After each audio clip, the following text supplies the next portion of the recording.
Eu nunca imaginei que seria humilhada pelos meus próprios filhos no restaurante que construí com as minhas próprias mãos.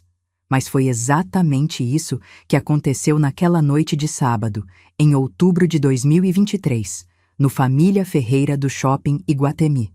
Você já se perguntou quantas facadas no coração uma mãe consegue suportar antes de parar de sangrar e começar a planejar? Eu descobri exatamente 3. A primeira foi quando Eduardo fingiu que não me viu sendo humilhada. A segunda, quando Marcelo concordou que eu deveria procurar algo mais adequado ao meu orçamento. A terceira foi quando percebi que eles tinham me levado para o meu próprio restaurante para me ensinar onde estava meu lugar. Feche os olhos por um momento e imagine 50 anos da sua vida dedicados a construir um império para deixar de herança, trabalhando 16 horas por dia, sacrificando sua saúde, seus sonhos, até mesmo seu casamento. Agora, imagine descobrir que seus herdeiros não só não sabem do que você possui, como te consideram um peso, um estorvo, alguém que precisa ser tolerado em lugares mais acessíveis. Eu já tinha 70 anos naquela noite, mas foi quando eu realmente nasci. Não como Marlene, a mãe dedicada. Não como Marlene, a avó carinhosa, mas como Marlene, a mulher que descobriu que o amor incondicional pode ser a maior estupidez da vida de uma pessoa. Sabe qual é a diferença entre uma mãe traída e uma empresária traída? A mãe chora, perdoa e esquece. A empresária faz planilhas, analisa custos e toma decisões estratégicas. Naquela noite, sentada sozinha na mesa de mogno do meu próprio restaurante, mastigando lágrimas com gosto de liberdade, eu deixei de ser mãe e voltei a ser empresária. E toda empresária sabe que quando um investimento não dá retorno, é hora de cortar as perdas. O que meus filhos não sabiam é que eu não era apenas a proprietária de 7 restaurantes espalhados por São Paulo. Eu era a mulher que aprendeu desde criança que confiança é um luxo que os pobres não podem se dar. E mesmo depois de ficar rica, eu nunca desaprendi essa lição. Até aquela noite, eu achava que família era diferente. Para entender como chegamos aquela noite no Iguatemi, você precisa conhecer a Marlene que eu construí para o mundo ver. A vovó Marlene, como Vanessa me chamava com aquele tom condescendente. A mãe que morava num apartamento de 2 quartos no Tatuapé, que reclamava do preço da carne no supermercado, que pedia desconto na farmácia e que sempre levava marmitinha quando os filhos a convidavam para almoçar. Essa Marlene existia há 5 anos, desde que Joaquim morreu, e eu tomei a decisão mais inteligente da minha vida: fingir pobreza. Meu falecido marido sempre foi contra manter segredos dos filhos. Marlene, eles têm direito de saber do patrimônio da família, ele dizia. Mas Joaquim era homem. E homem, por mais esperto que seja, não entende certas coisas sobre maternidade. Ele não entendia que existe uma diferença abissal entre amar seus filhos e conhecer realmente quem eles são. Durante 45 anos de casamento, eu deixei Joaquim cuidar da parte legal dos negócios enquanto eu tocava a operação. Ele assinava os contratos, mas eu que escolhia os pontos comerciais, negociava com fornecedores, treinava funcionários. Eu que ficava até meia-noite conferindo estoque e acordava às 5 da manhã para receber entrega de verduras. Quando ele teve o infarte em 2018, a primeira coisa que Eduardo me disse no hospital foi: "Mãe, agora você vai precisar da nossa ajuda para tocar os negócios do papai." Como se eu fosse uma viúva desamparada que passara a vida inteira fazendo crochê. Foi aí que eu entendi. Meus filhos não faziam ideia de quem eu era. Durante o velório, enquanto eles discutiam entre si como iam cuidar da mamãe, eu tomei uma decisão. Ia descobrir quem eram meus filhos, quando achassem que eu não tinha mais nada a oferecer além de amor maternal. O teste durou 5 anos. 5 anos fingindo que vivia da pensão do Joaquim e de uma pequena renda de aluguéis de 2 apartamentos, que realmente existiam, mas eram migalhas perto do que eu realmente possuía.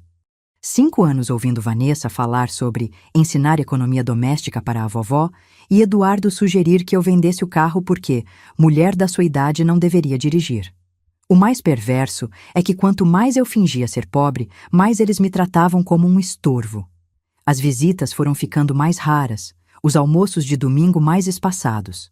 Marcelo começou a esquecer de me convidar para o aniversário dos netos. Vanessa inventava desculpas para não me incluir nos passeios familiares. E eu? Eu anotava tudo. Cada desfeita, cada desculpa, cada mentira. Ia acumulando evidências da pessoa que meus filhos realmente eram, quando achavam que eu não tinha poder para revidar. Durante esses 5 anos, meus negócios cresceram 300%.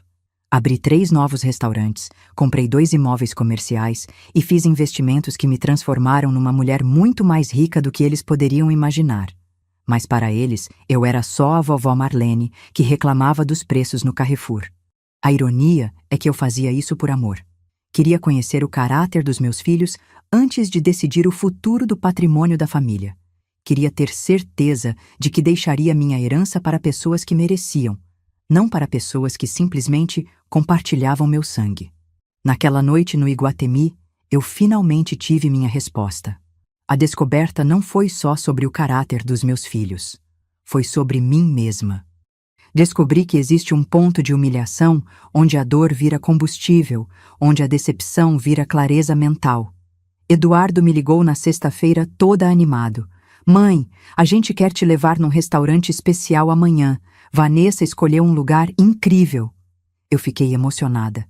Fazia meses que não saíamos juntos, desde que Vanessa, minha nora, começou com aquelas indiretas sobre eu aparecer demais na vida deles.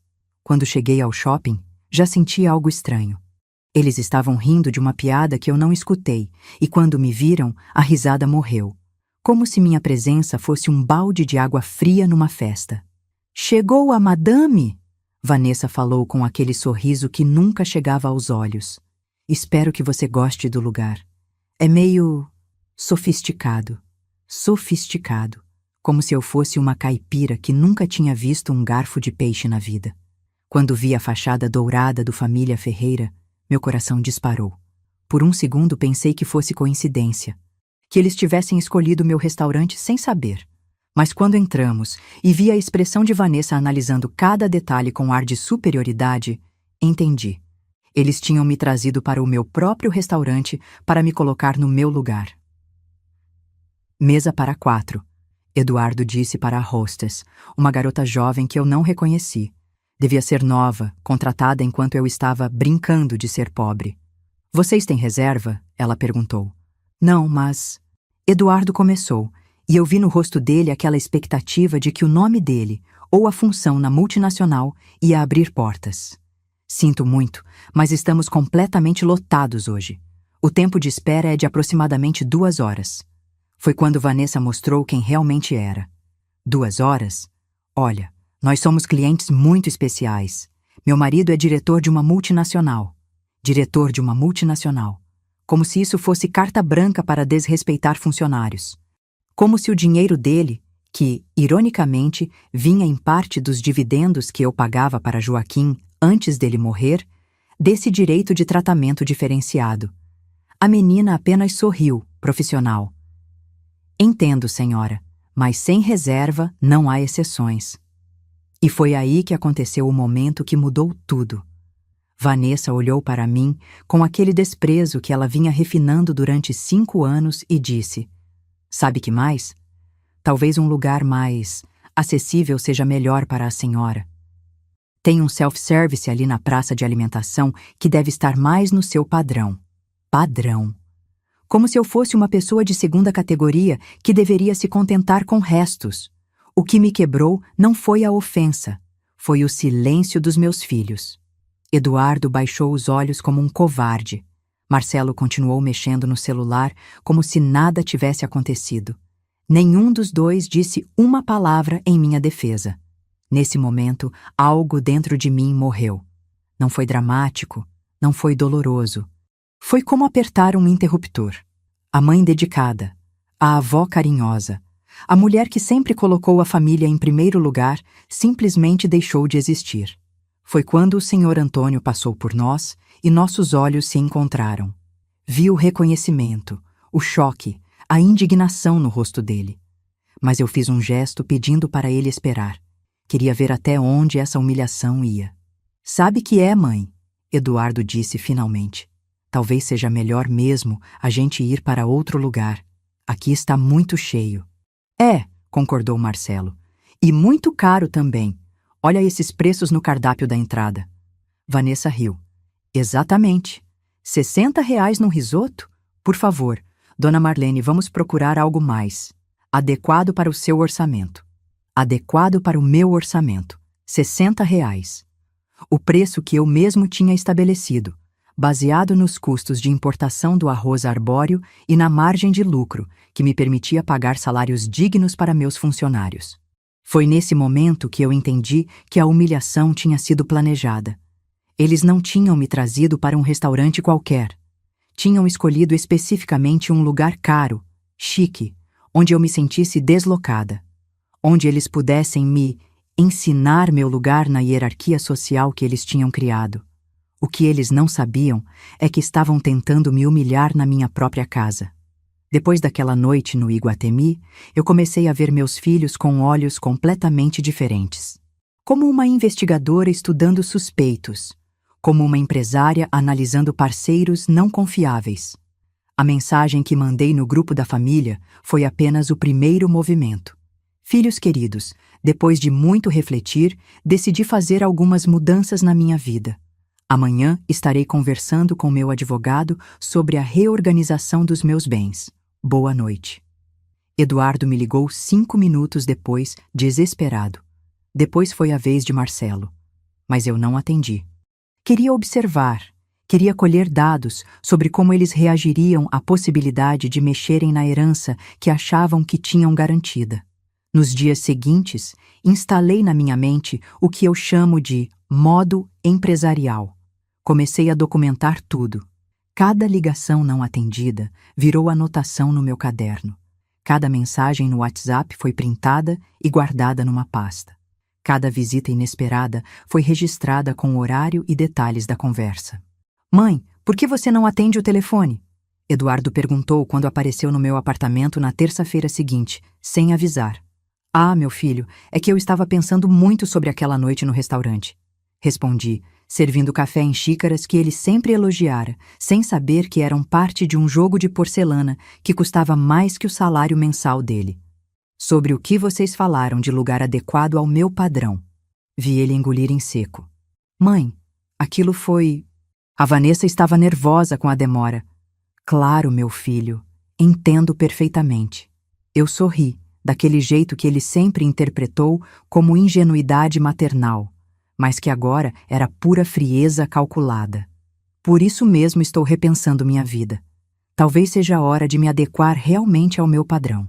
Ele ficou visivelmente desconfortável, tentando decifrar o que eu quis dizer, mas não teve coragem de perguntar diretamente sobre a reorganização dos bens.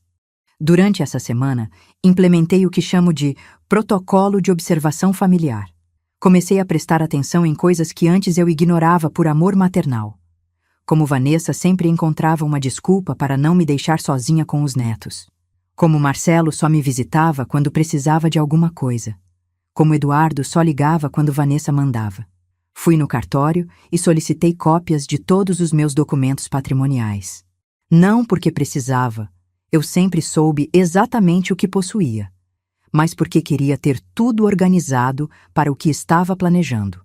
7 restaurantes, 4 apartamentos, 2 imóveis comerciais, aplicações financeiras e uma pequena fortuna em ações que Joaquim nem sabia que eu tinha. Liguei para a Dona Regina, minha contadora há 15 anos, e pedi para ela preparar um relatório completo do meu patrimônio. Dona Marlene, posso perguntar por quê? Vai vender alguma coisa? Não, Regina. Vou descobrir quem merece herdar alguma coisa. Ela riu, pensando que era brincadeira. A senhora sempre foi esperta para negócios. Tenho certeza que fará a coisa certa. A coisa certa. Durante 5 anos eu achei que a coisa certa era proteger meus filhos da responsabilidade de lidar com dinheiro. Achei que estava sendo uma mãe sábia, deixando que eles construíssem suas próprias vidas sem a pressão de saber que tinham uma herança garantida. Mas naquela semana de investigação, entendi que, na verdade, eu tinha sido uma mãe covarde. Tinha privado meus filhos da oportunidade de mostrarem gratidão, respeito, caráter. Tinha criado 2 crianças de 40 e poucos anos que achavam que mereciam tudo sem dar nada em troca. Foi durante uma conversa com Sônia, minha vizinha do apartamento ao lado, que descobri até onde ia a vergonha que meus filhos sentiam de mim. Marlene, você sabia que tem uns meninos aí perguntando sobre você para o síndico? Ela me contou numa tarde de quinta-feira, quando nos encontramos no elevador. Meninos?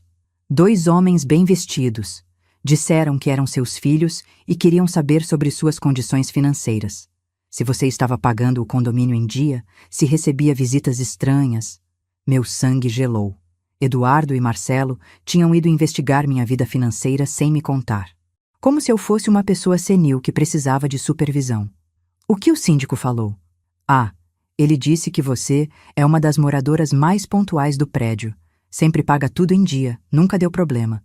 Mas eles ficaram insistindo, querendo saber se você recebia algum tipo de benefício social, se alguém te ajudava com as contas. Benefício social. Como se uma mulher de 70 anos só pudesse ser independente se estivesse recebendo ajuda do governo ou caridade da família. Naquela noite, fiz algo que não fazia há anos. Liguei para minha amiga Conceição, que morava em Santos. Conceição sempre foi mais esperta que eu em questões familiares. Criei os 3 filhos sozinha depois que o marido abandonou a família e nunca deixou nenhum deles pisarem nela. Marlene, você foi muito burra, ela me disse sem rodeios. 50 anos fingindo ser santa para descobrir que criou 2 ingratos? Qualquer mãe com 2 dedos de testa teria percebido isso aos 20 anos deles. Eu achava que era amor maternal, Conceição. Amor maternal é preparar os filhos para a vida, não proteger eles das consequências dos próprios atos. Você transformou 2 homens adultos em parasitas profissionais. Conceição estava certa, mas doía ouvir. Durante a conversa de 2 horas, ela me contou coisas que eu tinha escolhido não ver. Como Eduardo sempre foi manipulador desde criança, usando charme para escapar das responsabilidades.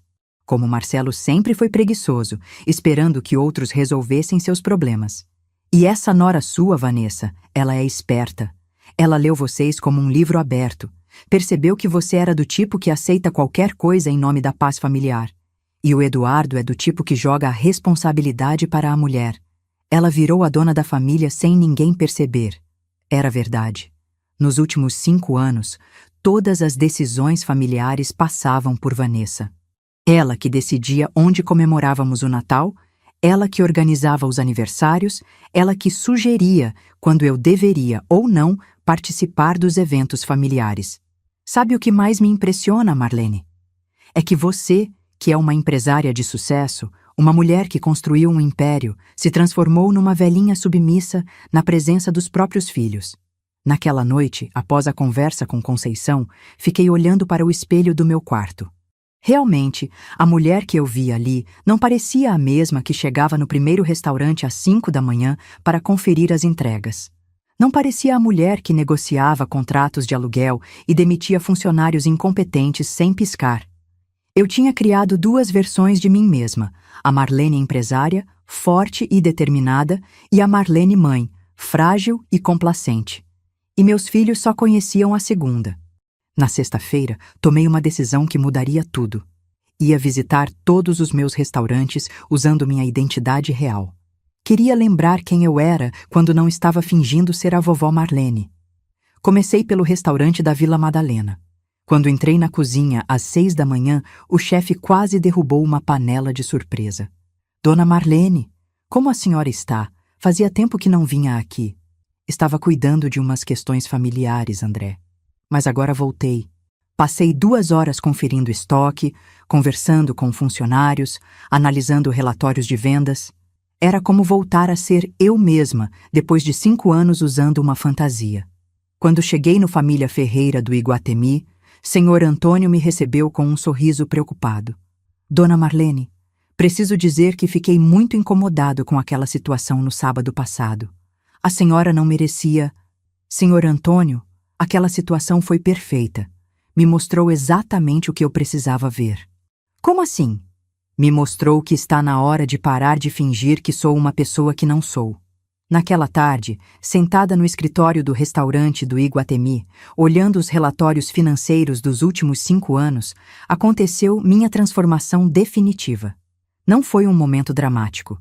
Foi como desligar um interruptor e ligar outro. A Marlene mãe tinha morrido na noite de sábado passado. A Marlene que ficou era a empresária que sabia exatamente o valor de cada coisa e de cada pessoa. Peguei meu telefone e liguei para Dr. Roberto, meu advogado há 20 anos. Dr. Roberto, preciso marcar uma reunião urgente. Quero fazer alterações no meu testamento. Alterações? Marlene, você está bem? Estou melhor do que nunca. E é justamente por isso que preciso fazer essas alterações. Marquei a reunião para segunda-feira.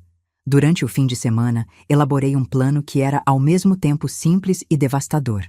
Um plano que testaria meus filhos mais uma vez, mas agora eles saberiam que estavam sendo testados.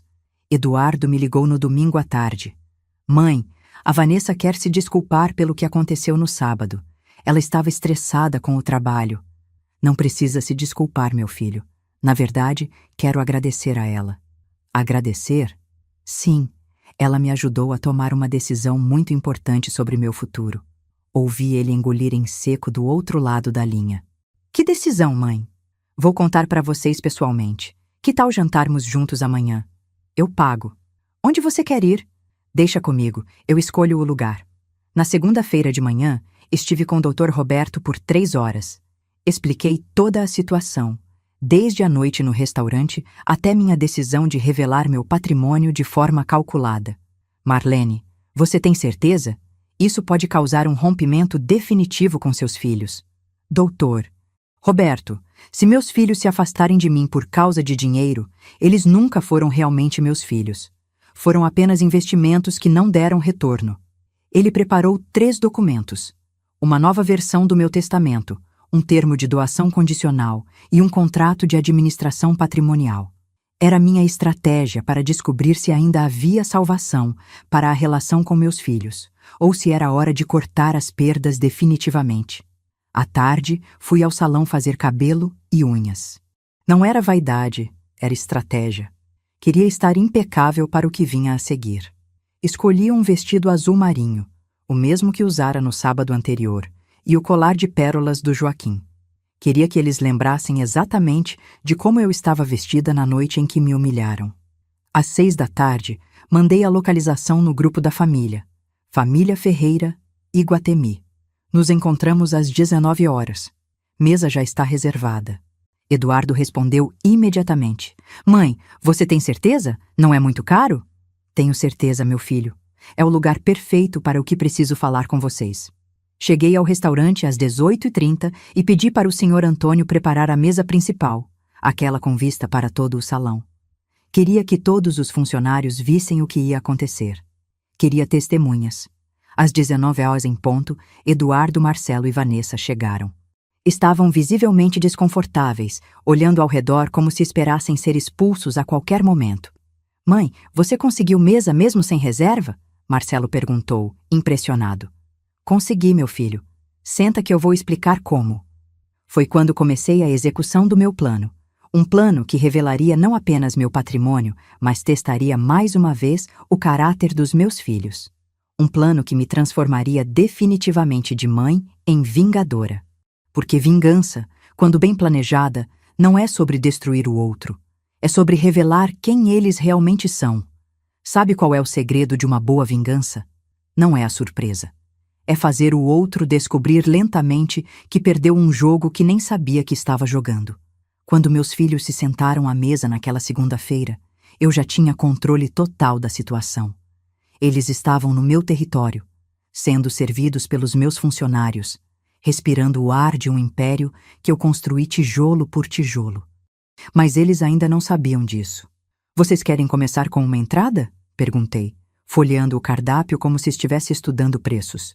Olha, tem aqui uma burrata com tomate confit por R$ 42. Não está caro demais, não? Vanessa fez aquela carinha de desconforto que eu já conhecia bem. Dona Marlene, se a senhora acha que está caro... Não, hoje eu pago, quero comemorar. Comemorar o quê? Eduardo perguntou. Ah, meu filho, depois eu conto. Primeiro vamos comer. Durante os primeiros 30 minutos, mantive uma conversa aparentemente inocente sobre trabalho, netos, o tempo. Mas cada pergunta que eu fazia era uma sondagem estratégica. Queria mapear exatamente onde estava cada um deles financeiramente, emocionalmente, profissionalmente. Eduardo, como está indo na multinacional? Ainda é diretor de vendas? Na verdade, mãe, fui promovido para diretor regional. Agora cuido de todo o Sudeste. Nossa, que responsabilidade! E o salário deve ter aumentado bastante, né? Vi ele trocar um olhar desconfortável com Vanessa. Aumentou sim, mas você sabe como é com a inflação? Claro, meu filho, 30 mil reais hoje não rendem o que rendiam há 5 anos. Como a senhora sabe quanto eu ganho?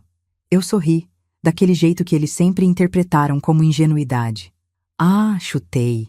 Diretor regional de multinacional deve ganhar isso, né? O que eles não sabiam é que eu sabia exatamente quanto Eduardo ganhava.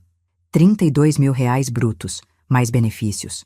Também sabia que eles tinham financiado um apartamento de 300 mil reais no Morumbi e que as prestações consumiam quase metade do salário dele. E você, Marcelo, como vai o consultório? Bem, mãe. Devagar, mas crescendo. Quantos pacientes você atende por mês agora? Uns 60, 70. Mentira. Eu sabia que eram no máximo 40. Também sabia que ele devia 3 meses de aluguel do consultório e estava pensando em desistir da psicologia para virar coach de relacionamentos online. E a Vanessa?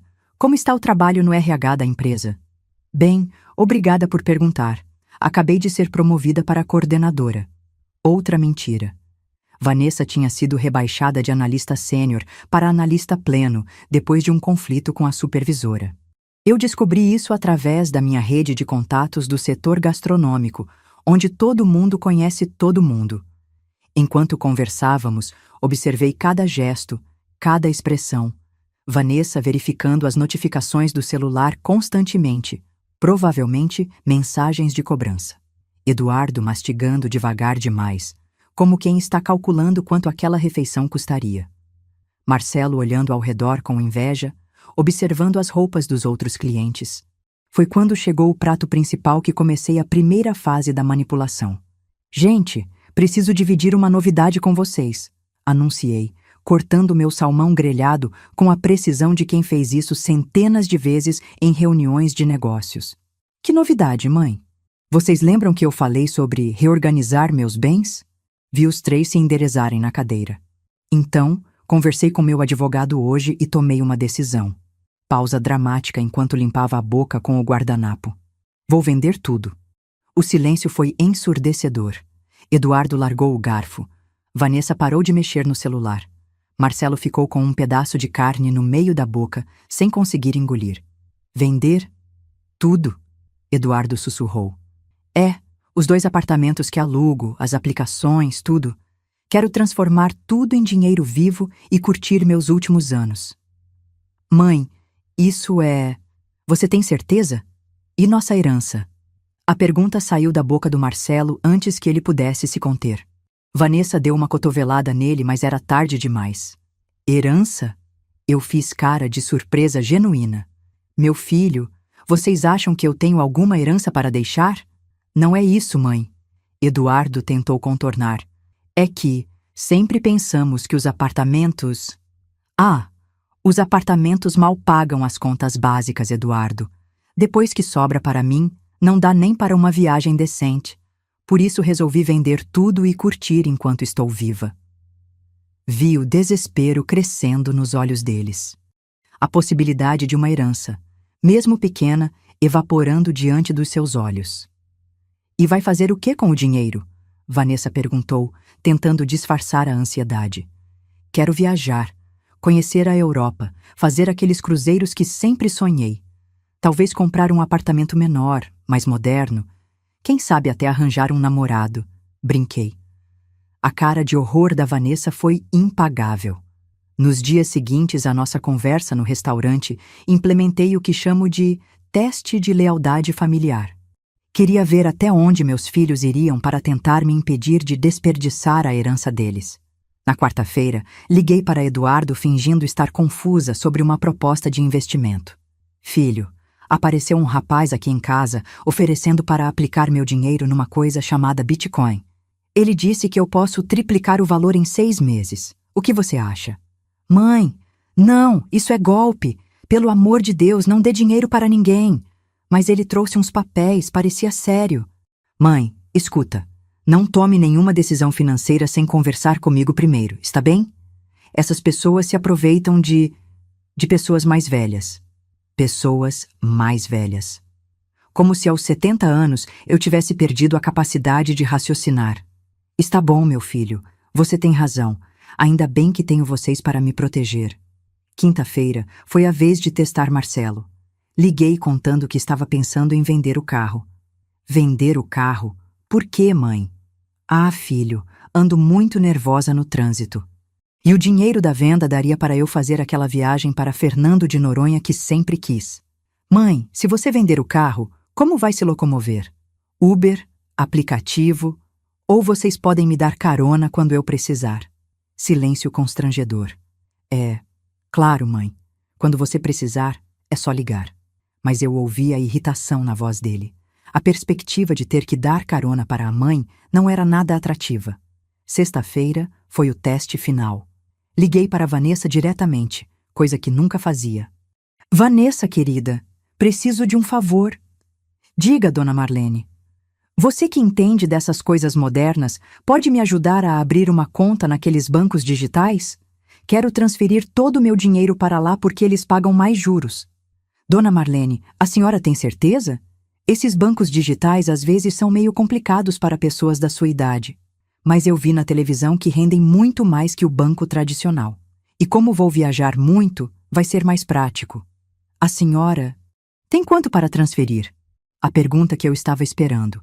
A ansiedade na voz dela era palpável. Ah, não é muito não. Uns 200 mil reais quando vender tudo. Ouvi ela prender a respiração. 200 mil reais era muito mais do que eles imaginavam que eu tinha. Dona Marlene, que tal a gente conversar pessoalmente sobre isso? Assunto de dinheiro é delicado. Claro, querida. Que tal domingo? Vocês vêm almoçar aqui em casa. Naquela noite, analisei os resultados dos meus testes. Eduardo mostrou preocupação genuína com golpes, mas também revelou que me via como uma pessoa diminuída mentalmente. Marcelo demonstrou que a perspectiva de me ajudar era um fardo. Vanessa mostrou exatamente quem era. Uma mulher calculista que já estava tentando descobrir como ter acesso ao meu dinheiro. Sábado, dediquei para preparar o que seria o teste definitivo. Fui ao supermercado comprar ingredientes para um almoço especial. Lasanha de berinjela, que sempre foi o prato favorito do Eduardo quando criança, e pavê de chocolate, que o Marcelo adorava. Mas não era nostalgia, era estratégia. Queria que eles lembrassem da mãe carinhosa enquanto eu revelava quem eu realmente era. Durante as compras, fiquei pensando na ironia da situação. Eu estava gastando R$100 num almoço para testar filhos que tinham me levado para ser humilhada num restaurante que custava milhões e era meu. A vida tem dessas ironias, né? O domingo foi o dia do teste final. Acordei às 5 da manhã, como sempre fiz durante 40 anos de vida empresarial, e comecei a preparar o almoço. Mas cada movimento na cozinha era calculado. Cada tempero era uma estratégia. Quando eles chegaram às meio-dia, eu estava com o avental florido que usava há 10 anos, cabelo preso num coque simples, cara de vovó inofensiva. A mesma caracterização que vinha fazendo há 5 anos. Nossa, mãe, que cheiro bom! Eduardo disse, beijando minha testa. Fiz lasanha de berinjela, do jeito que você gosta. Vanessa olhou ao redor do apartamento com aquela expressão investigativa que eu já conhecia bem. Ela estava avaliando, calculando o valor de cada móvel, cada objeto, procurando pistas sobre minha real situação financeira. Dona Marlene, a senhora reformou a cozinha? Não, Vanessa. Por quê? Ah, os eletrodomésticos parecem novos. Era verdade. Eu havia trocado tudo no ano anterior, mas comprei tudo à vista e joguei fora as caixas e notas fiscais. Para eles, eu era uma pensionista que reclamava do preço do tomate.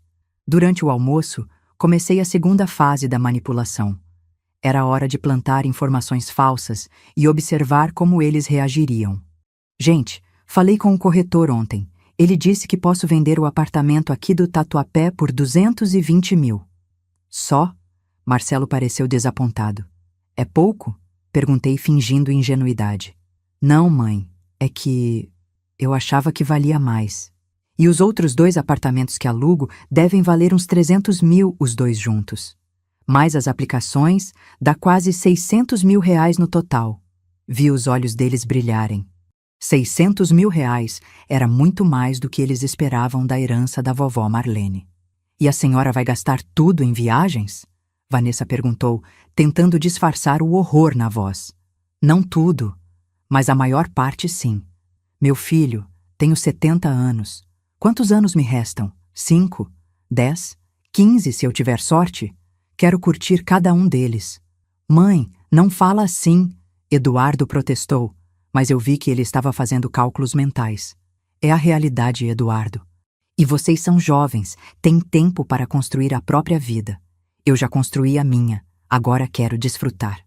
Foi quando Vanessa fez a pergunta que eu estava esperando há uma semana. Dona Marlene, a senhora já pensou em fazer um plano sucessório? Sabe, para proteger o patrimônio da família? Plano sucessório. Como se ela fosse minha filha. Como se tivesse direito de opinar sobre meu dinheiro. O que é isso, querida? É quando a pessoa organiza a herança ainda em vida. Para pagar menos impostos, essas coisas. Eduardo, explica para sua mãe. Eduardo pigarreou, claramente desconfortável com a situação. Mãe, é que, quando a pessoa morre, os herdeiros pagam muito imposto. Mas se você transferir os bens ainda em vida... Ah, entendi. Vocês querem que eu doe tudo agora para vocês não pagarem imposto depois. O silêncio foi constrangedor. Não é isso, mãe, Marcelo tentou contornar. É só que seria mais inteligente do ponto de vista financeiro. Mais inteligente para quem? Outra pausa constrangedora. Para todos, mãe. Para a família. Era impressionante como eles conseguiam transformar ganância em altruísmo familiar. Deixa eu entender, comecei, cortando um pedaço de pavê com a calma de quem estava dando uma aula. Vocês querem que eu doe meu patrimônio agora, enquanto estou viva, para vocês economizarem nos impostos quando eu morrer? Quando você colocar assim, parece ruim, Vanessa murmurou. Parece ruim porque é ruim, Vanessa. Ela ficou vermelha. Era a primeira vez em 5 anos que eu falava com ela sem usar o tom submisso da vovó Marlene. Dona Marlene, eu só estava tentando ajudar. Ajudar quem? A mim ou a vocês? Eduardo tentou interferir. Mãe, a Vanessa está certa. Do ponto de vista legal? Eduardo? Interrompi, e havia gelo na minha voz. Você é meu filho e eu te amo. Mas não me trate como uma idiota. Foi quando aconteceu a transformação que eu vinha preparando há 2 semanas. A máscara da vovó frágil finalmente caiu. Vocês acham que porque tenho 70 anos eu perdi a capacidade de pensar? Acham que não percebo quando estão tentando me manipular? Mãe, ninguém está... Marcelo, cala a boca e me escuta. Minha voz tinha a mesma firmeza que eu usava para demitir funcionários incompetentes. Há 5 anos vocês vêm me tratando como um estorvo. Visitas cada vez mais raras, telefonemas só quando precisam de alguma coisa, me excluindo dos eventos familiares. Isso não é verdade, Vanessa tentou protestar. Não é? Quando foi a última vez que me convidaram para um aniversário dos meus netos sem eu ter que perguntar? Silêncio. Quando foi a última vez que me ligaram só para saber como eu estava, sem querer nada em troca? Mais silêncio. E agora, na hora que descobrem que vou desperdiçar a herança de vocês, viram família unida preocupada com meu bem-estar financeiro. Era a hora da revelação que mudaria tudo para sempre. Naquela tarde de domingo, após meus filhos saírem do apartamento visivelmente abalados com minha mudança de postura, comecei a preparação final para o que seria o confronto definitivo. Liguei para Sr. Antônio no restaurante e pedi para ele reservar a sala privativa para a sexta-feira seguinte. Vai ser uma reunião familiar importante, Sr. Antônio. Quero que tudo seja perfeito. Claro, Dona Marlene. Quantas pessoas? 4. Eu e meus 3 filhos. Seus 3 filhos? Eu pensei que a senhora tinha 2. Ah, é. 2 filhos e uma nora. mas ela se comporta como filha na hora de opinar sobre minha vida. Durante a semana, implementei o que chamo de isolamento estratégico. Não atendi ligações, não respondi mensagens. Queria que eles ficassem na ansiedade, imaginando o que eu estava planejando. Eduardo apareceu no meu apartamento na terça-feira à noite, sem avisar. Mãe, você está bem? Não atende o telefone há 2 dias. Estou ótima, meu filho. Estava pensando. Pensando no quê? Na nossa conversa de domingo, sobre plano sucessório, herança, essas coisas. Vi o alívio no rosto dele. Provavelmente achou que eu tinha cedido à pressão. E aí? Mudou de ideia sobre vender tudo? Na verdade, Eduardo, tomei uma decisão ainda maior. Como assim? Vou contar para vocês na sexta-feira. Marquei um jantar especial. Onde? No mesmo restaurante da semana passada, aquele do Iguatemi. Ele franziu o senho. Mãe, você tem certeza? Vai ser caro. Não se preocupa com dinheiro, meu filho. Dessa vez, eu garanto que vai valer cada centavo. Na quarta-feira, Vanessa me ligou. Pela primeira vez desde que a conhecia, ouvi nervosismo real na voz dela. Dona Marlene, o Eduardo me contou que a senhora quer jantar fora na sexta. Tem certeza que não prefere fazer aqui em casa? Eu posso cozinhar. Obrigada, querida, mas já está tudo decidido. E não se preocupa com o preço. Como eu disse, vai valer cada centavo. A senhora tomou alguma decisão sobre aquilo que conversamos? Tomei sim, várias decisões, na verdade. Quinta-feira foi o dia de preparar o golpe final. Fui ao salão, fiz cabelo, unhas, sobrancelha. Comprei um vestido novo, o mais caro que encontrei, sem nem olhar o preço. Queria estar impecável para o que seria, muito provavelmente, o último jantar em família da minha vida. À tarde, passei nos 7 restaurantes da rede, cumprimentando funcionários, conferindo relatórios, lembrando a todos quem eu era quando não estava fingindo ser a vovó submissa. No Família Ferreira do Iguatemi, pedi para Sr. Antônio preparar um menu especial para a sexta-feira. Quero os melhores pratos da casa, Sr. Antônio. E aquela garrafa de vinho Barolo que está guardada na adega particular. A de R$ 2.000, Dona Marlene. Essa mesma. Não? Posso perguntar qual é a ocasião especial? Estou comemorando o fim de uma era e o início de outra. Sexta-feira chegou com uma chuva fina que deixou São Paulo com aquele ar melancólico que sempre me acalmava antes de reuniões importantes. Passei o dia revisando documentos, organizando papéis, preparando o arsenal para a guerra que estava prestes a começar. Às 5 da tarde, recebi uma mensagem no grupo da família, confirmando o jantar de hoje. 19h30 no Família Ferreira, Iguatemi. Não se atrasem, tenho muita coisa para falar com vocês. Eduardo respondeu. Mãe, você está me deixando preocupado com tanto mistério. Não se preocupa, meu filho. Hoje vocês vão entender tudo. Às 7 da noite, estava pronta. Vestido preto elegante, colar de pérolas, sapatos de salto baixo, não era mais idade para salto alto, e uma bolsa de couro que custava mais que o salário mensal do Eduardo. Olhei no espelho e sorri. A mulher que me olhava de volta não era a vovó Marlene que meus filhos conheciam. Era Marlene Ferreira dos Santos, empresária, proprietária de um império gastronômico, mulher que construiu sua fortuna com inteligência e determinação. Era hora de apresentar essa mulher para meus filhos. Peguei o elevador e, pela primeira vez em 5 anos, me senti completamente em paz comigo mesma. Sabia que o que estava prestes a acontecer mudaria tudo para sempre. Que muito provavelmente perderia meus filhos naquela noite. Mas também sabia que finalmente recuperaria minha dignidade. Cheguei ao Família Ferreira às 7h15 da noite. O movimento estava intenso, como sempre nas sextas-feiras. Mas uma calma estranha tomou conta de mim quando pisei no meu território. Cada passo naquele piso de ladrilho hidráulico que eu mesma havia escolhido era um passo em direção à verdade. Senhor. Antônio me recebeu na entrada com a reverência de sempre, mas percebi algo diferente no olhar dele. Talvez fosse o vestido mais elegante, ou a postura mais ereta, ou simplesmente o brilho nos meus olhos de quem estava prestes a recuperar sua identidade. Dona Marlene, a sala privativa está preparada exatamente como a senhora pediu. O chefe separou o melhor salmão da semana e o vinho Barolo está na temperatura ideal. Perfeito, Sr. Antônio. E os outros convidados? Ainda não chegaram. Ótimo. Quero estar instalada quando eles chegarem. A sala privativa do Família Ferreira era meu ambiente favorito em todos os restaurantes.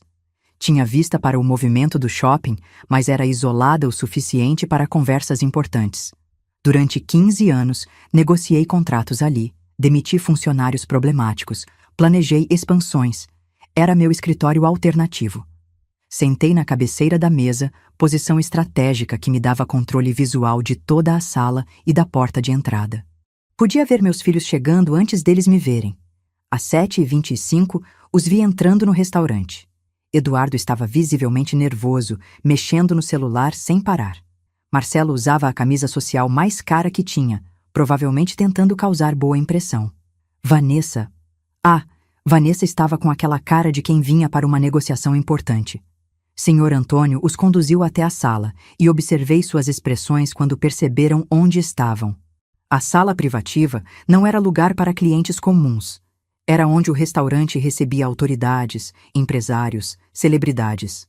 Mãe, que sala chique! Marcelo comentou, claramente impressionado.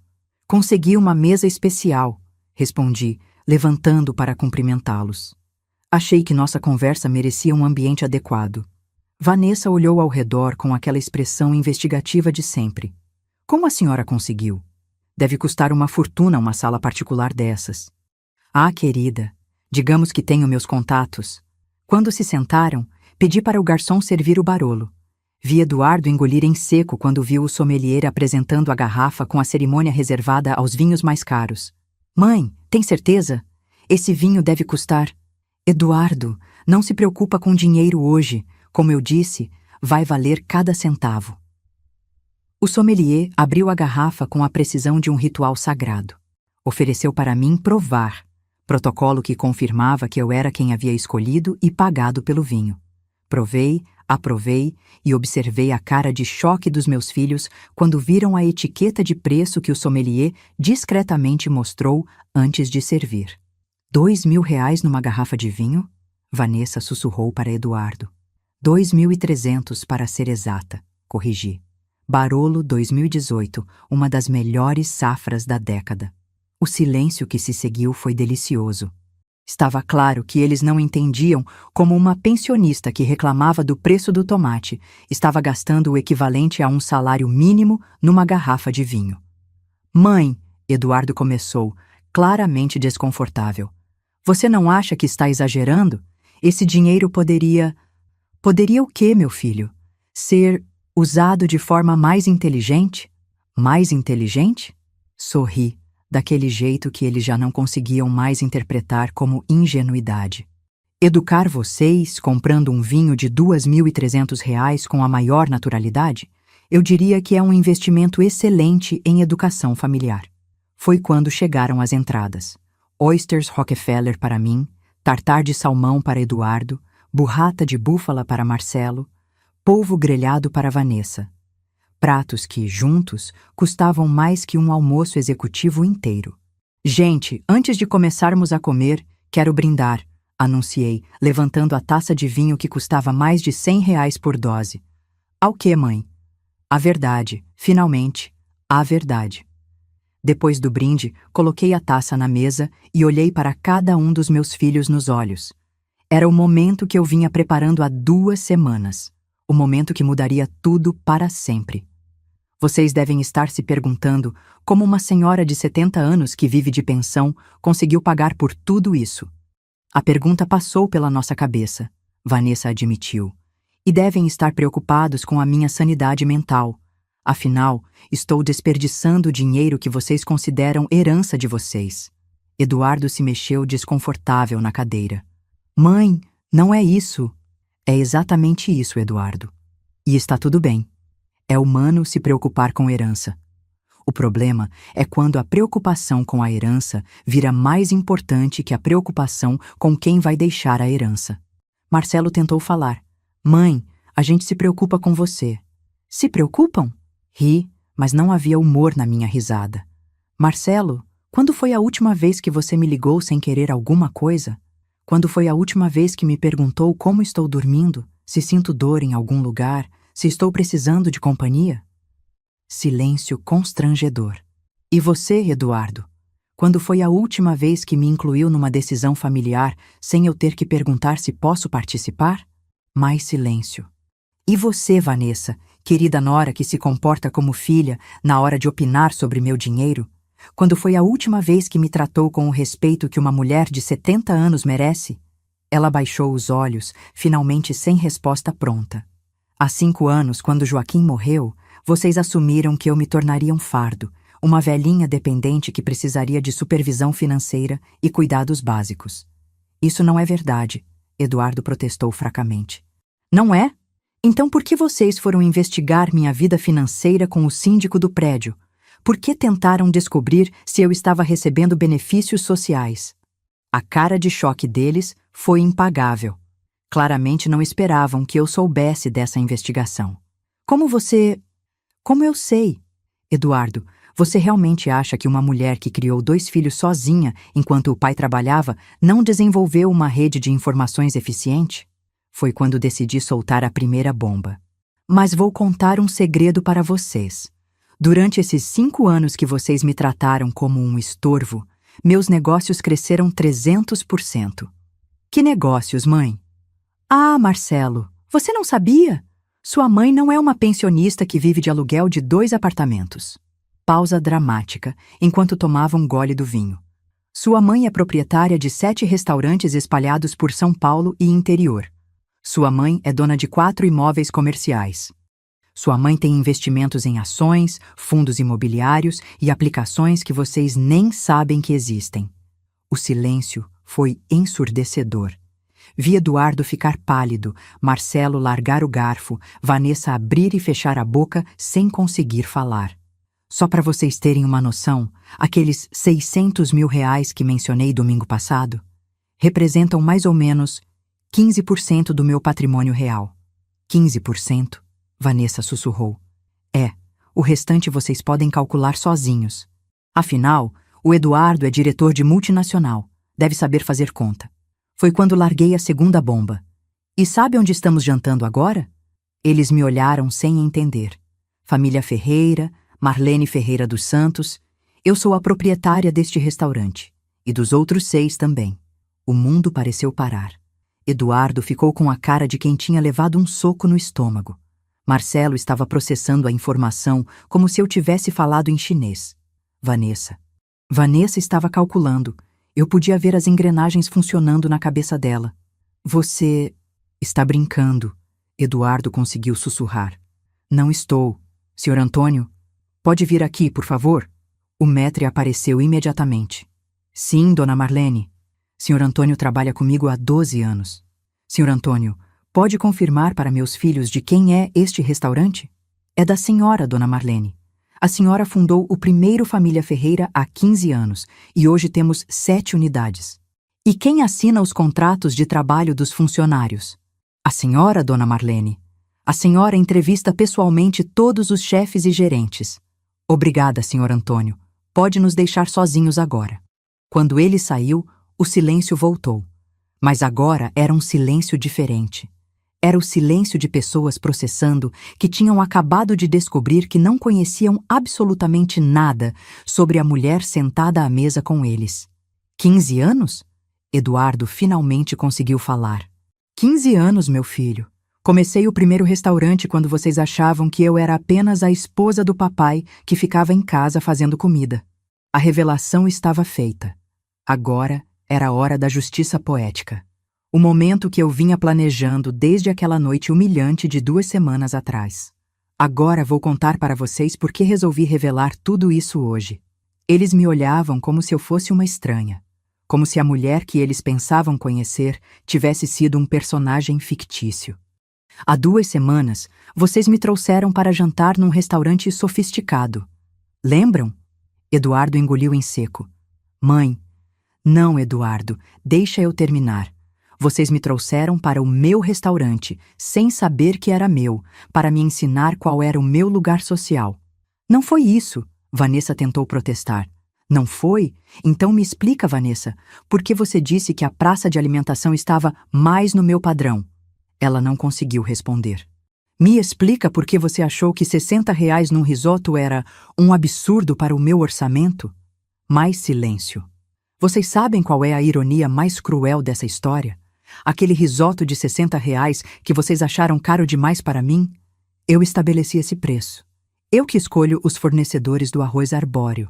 Eu que treino os chefes que preparam o prato. Marcelo tentou falar. Mãe, a gente não sabia. Não sabiam porque nunca perguntaram. 5 anos, Marcelo. 5 anos vocês poderiam ter perguntado como eu estava me sustentando. Como pagava as contas. O que fazia durante o dia. A gente achava que você vivia da pensão do papai, Eduardo murmurou. Achavam porque era mais conveniente achar isso. Era mais fácil me catalogar como vovó dependente do que reconhecer que talvez eu fosse uma pessoa independente com vida própria.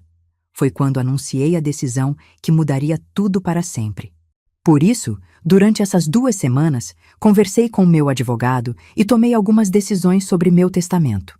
Vi os 3 se endireitarem na cadeira, finalmente prestando atenção total. Primeira decisão. Eduardo, você vai herdar o apartamento do Tatuapé onde moro e um valor em dinheiro equivalente a R$ 200 mil. Ele suspirou aliviado, mas eu continuei. Marcelo, você vai herdar um dos apartamentos que alugo e o mesmo valor em dinheiro. E o resto, mãe? Ele perguntou, claramente calculando que o resto era a maior parte. O resto eu vou doar. Doar? Vanessa gritou, antes de conseguir se controlar. Doar para quem? Eduardo perguntou, pálido. Para os funcionários dos meus restaurantes. Vou criar um fundo que garanta estabilidade para as pessoas que realmente se importaram comigo esses anos todos. Mãe, você não pode fazer isso, Marcelo protestou. Não posso? Por que não? Porque somos sua família. Família? Ri amargamente. Família é quem te respeita, quem se importa com seu bem-estar, quem te inclui na própria vida. Vocês passaram 5 anos me tratando como um estorvo. Mas agora a gente sabe que você tem dinheiro, Vanessa falou, sem perceber o que estava revelando. Exato, Vanessa. Agora vocês sabem que eu tenho dinheiro. E é exatamente por isso que não vão herdar nada além do básico para sobreviverem. Eduardo tentou uma última cartada. Mãe, se você mudar de ideia sobre isso... Eduardo, para. Você realmente acha que depois de descobrir quem vocês são quando acham que não tenho poder, eu vou mudar de ideia porque agora sabem que tenho dinheiro? Foi quando larguei a bomba final.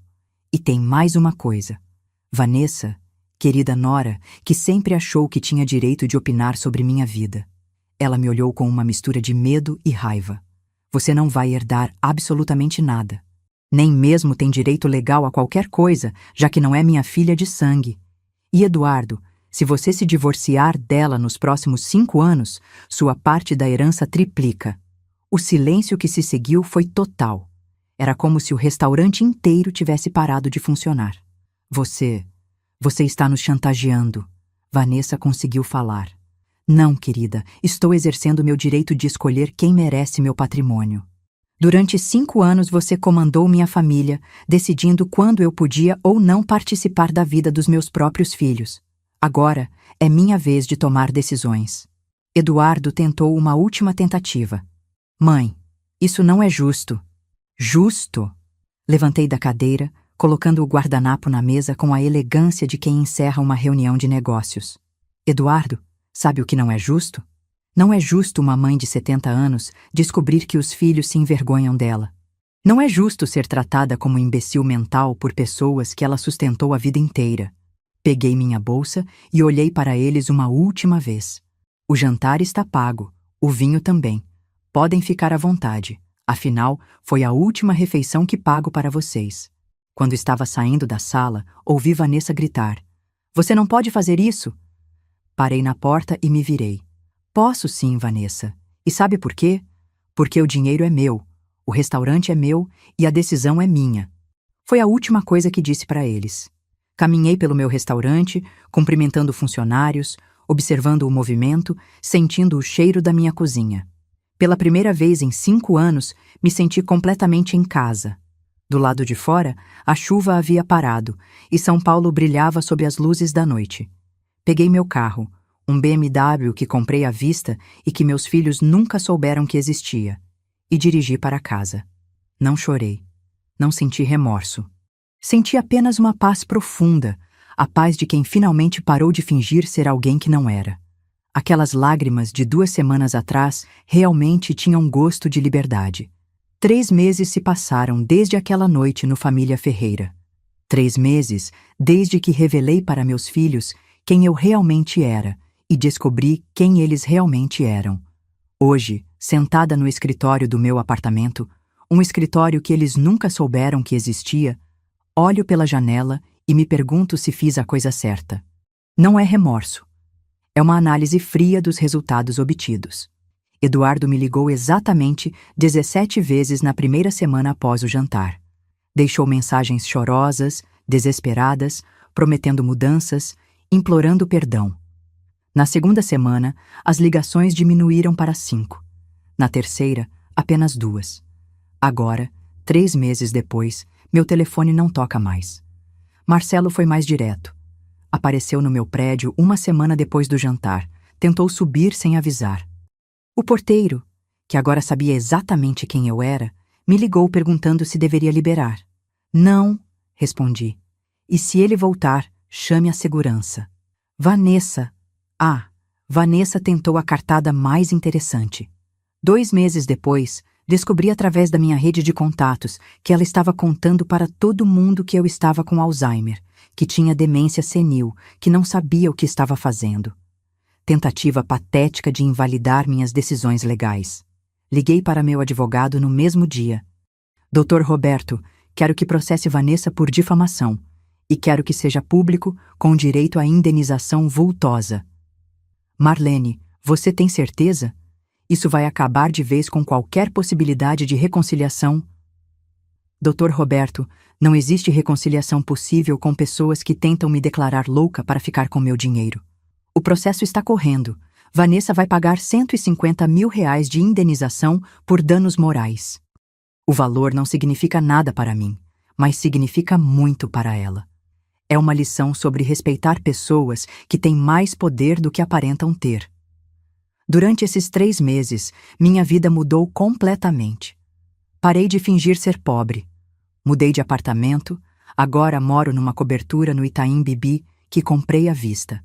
Contratei uma governanta, não porque preciso, mas porque posso. Viajo todo mês. Já conheci Portugal, França, Itália, mas a mudança mais profunda foi interna. Olho no espelho toda manhã e vejo uma mulher que recuperou sua identidade. Não sou mais a mãe dedicada que se anulava pela família. Sou Marlene Ferreira dos Santos, empresária, mulher independente, pessoa que construiu um império e não deve satisfação a ninguém. Será que sinto falta dos meus filhos? Essa é a pergunta que mais me fazem e que mais me faço. A resposta é complexa. Sinto falta dos filhos que eu achava que tinha.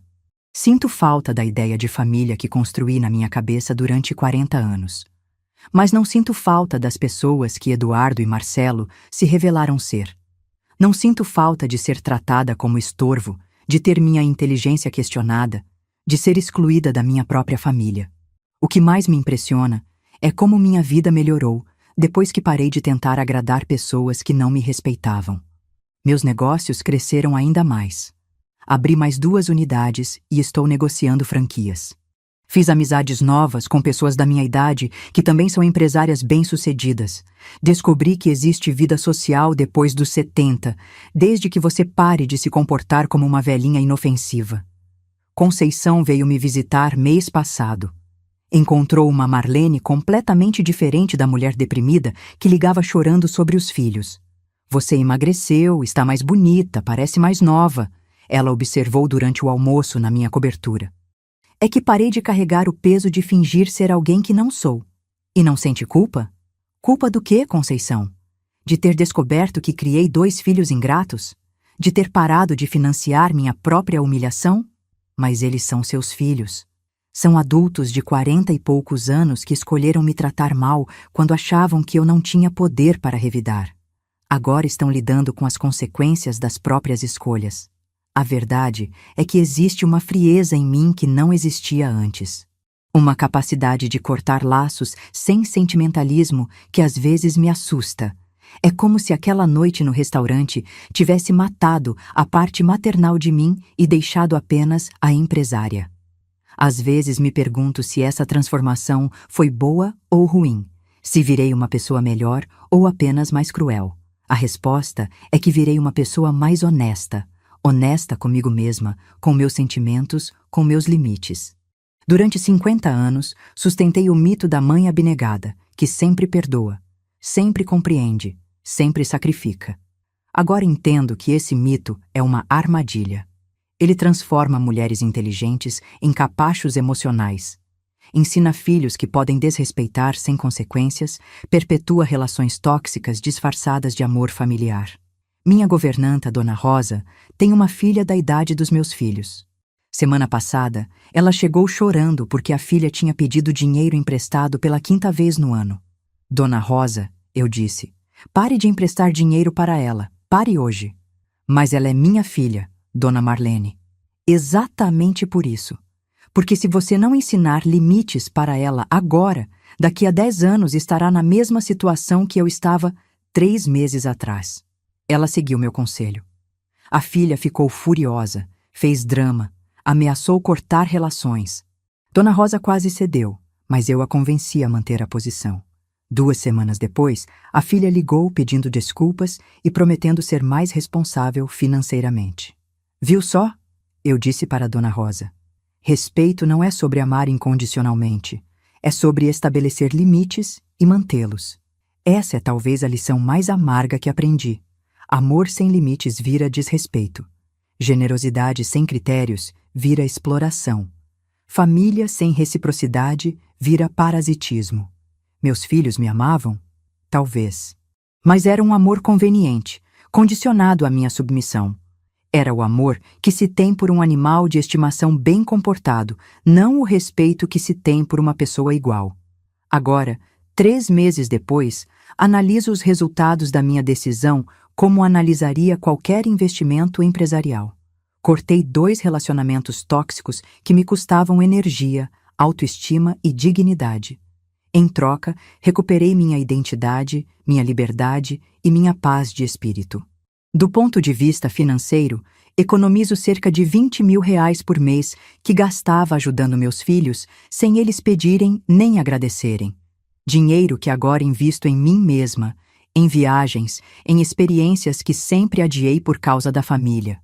Do ponto de vista emocional, troquei a ansiedade constante de tentar agradar pessoas que não queriam ser agradadas pela tranquilidade de viver sem fingir ser alguém que não sou. Foi um bom negócio? Para uma empresária que aprendeu a calcular custos e benefícios, a resposta é clara. Foi o melhor investimento que fiz em anos. Você que está me ouvindo, deixa eu fazer uma pergunta. Você tem filhos? Netos? Pessoas na sua família que você ama incondicionalmente? Se tem, precisa entender uma coisa que aprendi aos 70 anos. Amor incondicional é uma bobagem perigosa inventada por pessoas que nunca foram realmente testadas. Todo amor tem condições, pelo menos deveria ter. A condição mínima é o respeito mútuo. Se alguém te ama, mas não te respeita, não é amor, é conveniência. Durante 3 meses, observei as consequências da minha decisão e cheguei a conclusões que talvez te deixem desconfortável. Porque a verdade sobre família é mais sombria do que a gente gosta de admitir. Primeira verdade: seus filhos só vão te respeitar se você der motivos para ser respeitado. Não é automático, não vem com o sangue. Respeito se conquista e se mantém. Segunda verdade: se você sempre cede, sempre perdoa, sempre sacrifica, vai ensinar seus filhos que podem te desrespeitar sem consequências. Vai criar monstros de egoísmo e chamá-los de família unida. Terceira verdade: a gratidão genuína é rara. A maioria das pessoas considera seus sacrifícios como obrigação, não como favor. Se você se anula pela família, eles vão achar que é seu dever se anular. Quarta verdade: dinheiro não corrompe caráter, revela caráter. Meus filhos não ficaram gananciosos quando descobriram minha riqueza. Eles sempre foram gananciosos, só não tinham tido oportunidade de mostrar. Quinta verdade. Às vezes, a maior demonstração de amor que você pode dar para alguém é deixar essa pessoa enfrentar as consequências dos próprios atos. É cruel, mas é necessário. Desde que cortei relações com meus filhos, 3 situações me fizeram questionar se fiz a coisa certa. A primeira foi quando Eduardo perdeu o emprego na multinacional. Fiquei sabendo através de contatos em comum. Durante 15 minutos, senti vontade de ligar, de oferecer ajuda. Depois lembrei de como ele me tratou durante 5 anos e a vontade passou. Ele conseguiu outro emprego em 3 semanas. Viu só? Não precisava da mamãe para resolver seus problemas. A segunda foi quando soube que Marcelo estava tendo problemas no casamento. A esposa descobriu as dívidas que ele escondeu dela e ameaçou pedir divórcio. Novamente, senti aquele instinto maternal de proteger. Mas me lembrei de que proteção em excesso foi exatamente o que criou um homem de 45 anos incapaz de ser honesto com a própria esposa. A terceira foi no aniversário de 5 anos do meu neto mais velho. Não fui convidada, obviamente, mas vi fotos nas redes sociais. Aquela sim doeu. Não pela ausência dos meus filhos, mas pela ausência dos netos. Eles são inocentes nessa história. Mas aí me lembrei de que crianças aprendem muito observando como os pais tratam os avós. Se Eduardo e Marcelo ensinaram aos filhos que desrespeitar a avó é aceitável, que lição sobre família essas crianças estão aprendendo? Talvez no futuro, quando crescerem, esses netos venham me procurar querendo entender a versão da avó sobre a briga familiar. Talvez não, mas se vierem, vão encontrar uma mulher digna que escolheu o respeito próprio em vez de aceitar migalhas de afeto. A verdade mais perturbadora que descobri é esta. A maioria das pessoas aceita ser tratada mal pela família porque tem medo de ficar sozinha. Preferem companhia tóxica à solidão digna. Eu escolhi a solidão digna e descobri que não é solidão quando você se respeita. Tenho 70 anos. Se viver até os 90, e pretendo viver porque agora tenho motivos, ainda tenho 20 anos pela frente. 20 anos para viajar, para expandir meus negócios, para conhecer pessoas que me valorizem pelo que sou, não pelo que posso dar. 20 anos sem fingir ser frágil para agradar pessoas que me veem como fardo. 20 anos sendo exatamente quem eu sempre fui. Uma mulher inteligente, determinada, bem-sucedida. Meus filhos perderam uma mãe que os amava incondicionalmente. Eu perdi 2 adultos que me toleravam condicionalmente. Quem saiu perdendo nessa troca? Para quem tem ouvidos para ouvir, se você é mãe, se é pai, se tem família que te trata mal, achando que você vai aceitar para sempre em nome do amor, escuta bem o que estou dizendo. Amor verdadeiro inclui respeito. Família verdadeira inclui reciprocidade. Se você só dá e nunca recebe, se você só perdoa e nunca é considerado, se você só se sacrifica e nunca é valorizado, você não tem uma família, tem parasitas emocionais. E parasitas só param de sugar quando você corta o fornecimento. Cortar foi a decisão mais difícil da minha vida. Também foi a mais libertadora.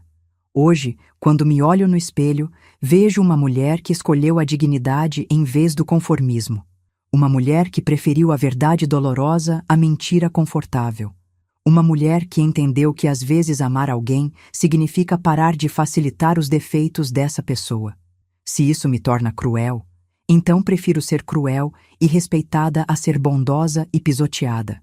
Se isso me torna solitária, então prefiro a solidão de quem se valoriza à companhia de quem me desvaloriza. Se isso me torna vingativa, então aceito que existe uma diferença entre vingança destrutiva e justiça necessária. Aquelas lágrimas que chorei na noite da humilhação tinham gosto de liberdade, porque eram as últimas lágrimas que eu derramaria, aceitando desrespeito em nome do amor familiar. Agora, quando choro, e às vezes choro, é de alívio. Alívio de ter descoberto que nunca é tarde para parar de fingir ser quem você não é. Minha história não é sobre uma mãe que abandonou os filhos. É sobre uma mulher que se recusou a continuar sendo vítima da própria bondade. E se você está ouvindo isso e se reconhecendo na minha história, Se tem pessoas na sua vida que te tratam como eu era tratada, deixa eu te dar um conselho que vale mais que qualquer herança. Pare de ter medo de decepcionar pessoas que nunca se preocuparam em não te decepcionar. Pare de aceitar migalhas de afeto de pessoas que deveriam te dar amor abundante. Pare de financiar sua própria humilhação em nome de um amor que só funciona quando você se diminui. Você merece respeito. Você merece dignidade. Você merece pessoas que te valorizem pelo que você é, não pelo que você pode dar. E se descobrir que essas pessoas não existem na sua família, lembra do que aprendi. É melhor estar sozinho com sua dignidade do que acompanhado perdendo sua essência. A família que vale a pena é aquela que te faz crescer, não que te obriga a encolher. A família que merece você é aquela que te respeita nos seus dias ruins, não só nos seus dias generosos. Às vezes, a maior prova de amor próprio é saber quando parar de amar pessoas que não sabem como te amar de volta. Meu nome é Marlene Ferreira dos Santos. Tenho 70 anos, 7 restaurantes, milhões no banco e uma paz de espírito que não tem preço. E se meus filhos estão ouvindo isso por acaso, deixe eu ser bem clara. A porta da minha vida continua fechada para quem me trata como estorvo, mas está sempre aberta para quem me trata como pessoa. A escolha, como sempre foi, é de vocês. Porque uma coisa que essa história toda me ensinou é que cada um colhe exatamente o que planta. E durante 40 anos, meus filhos plantaram desrespeito disfarçado de amor filial. Agora estão colhendo a solidão que sempre me fizeram sentir, mesmo quando eu estava presente na vida deles. Ironia da vida, não é? O sabor das lágrimas mudou. Antes tinha gosto de derrota. Agora tem gosto de liberdade. E liberdade, descobri aos 70 anos, é a melhor herança que uma pessoa pode deixar para si mesma.